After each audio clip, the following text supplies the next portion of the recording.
तो नेपाल में कुदरत के हाथों तबाही का ऐसा विस्फोट हुआ है जिसने मौत की कई गाथा भी लिख दी है। तिब्बत सीमा पर एवलांच हुआ और उसके बाद नेपाल की नदियां बेकाबू हो गई और फिर जलप्रलय आ गया।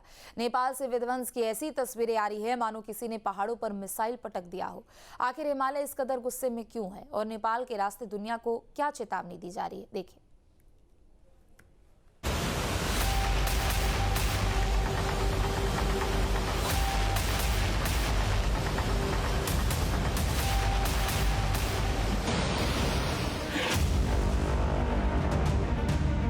कुदरत से खिलवाड़, मौत का ताबड़तोड़ प्रहार।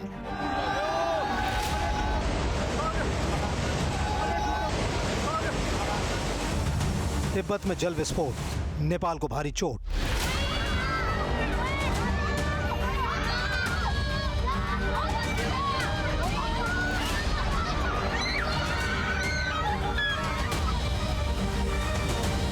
जहां बसी थी दुनिया वो अब नक्शे से मिटा।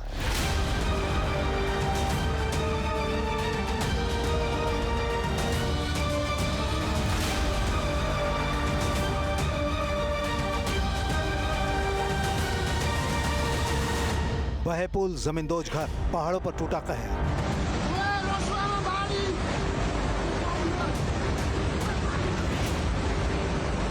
जान बचाने की गुहार, जिंदगी की आखिरी पुकार।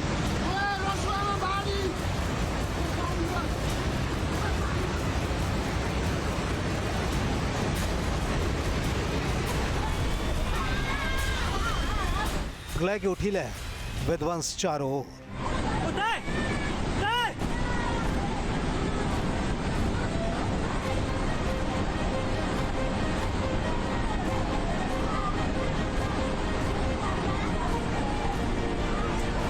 सुनामी जैसी आफत, नेपाल में कयामत।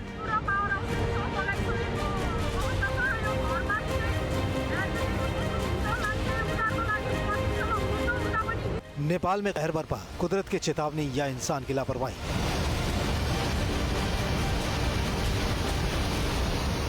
सैलाब ने निगल ली पूरी बस्तियां, सैकड़ों लापता। नेपाल तिब्बत सीमा पर बुधवार की सुबह अचानक ऐसा तूफानी सैलाब आया मानो हिमालय खुद गुस्से में फट पड़ा।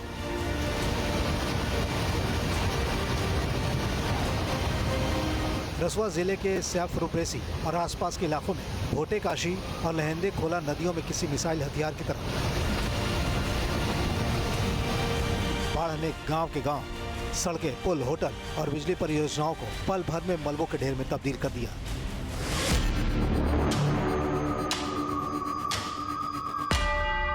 पहाड़ पर आफत टूटी मानो मिसाइल फटी।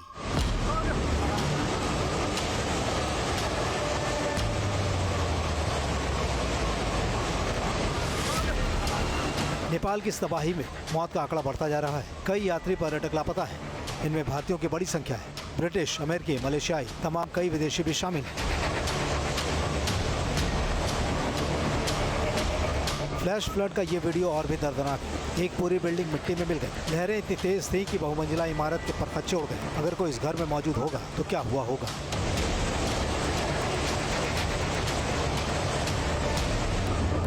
चीन की तरफ ग्योरंग पोर्ट पर भी कई लोगों के हताहत होने की खबर है। ये तस्वीर किस हद तक भयानक देखकर समझा जा सकता है। लोगों को खतरे का एहसास तो हुआ लेकिन जान बचाकर भागने का मौका नहीं मिला।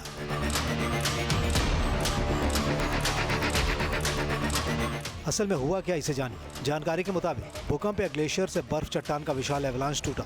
नेपाल तिब्बत की सीमा पर नदी में ब्लॉकेज बना और फिर अचानक रिलीज होकर पानी, मिट्टी, मलबे का सैलाब नीचे की ओर दौड़ पड़ा।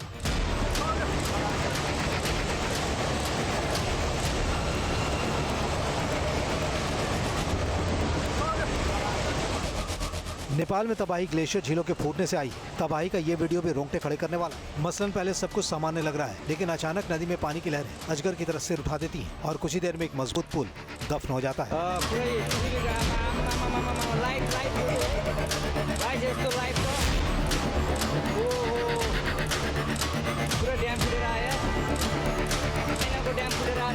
बारिश नहीं थी फिर भी कहर टूट पड़ा। अब वो सवाल जो हर किसी के मन में गूंज रहा है, कुदरत से खिलवाड़ होता है तो क्या ऐसा ही होता है? हिमालय की गोद में बेतहाशा निर्माण, जल विद्युत बांध, पर्यटन का अंधाधुंध दबाव, जंगलों की कटाई और जलवायु परिवर्तन से पिघलते ग्लेशियर।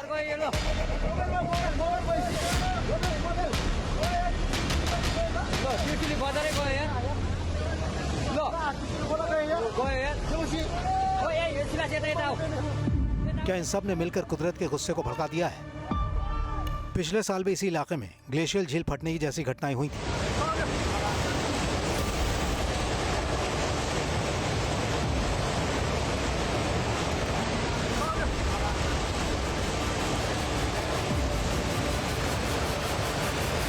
इंसान जब प्रकृति से छेड़छाड़ करता है, पहाड़ों को काटता है, नदियों का रुख मोड़ता है, तो कुदरत चुप नहीं बैठती, वो जवाब देती है। और ये जवाब इतना भयानक होता है कि बस्तियां नक्शे से मिट जाती हैं।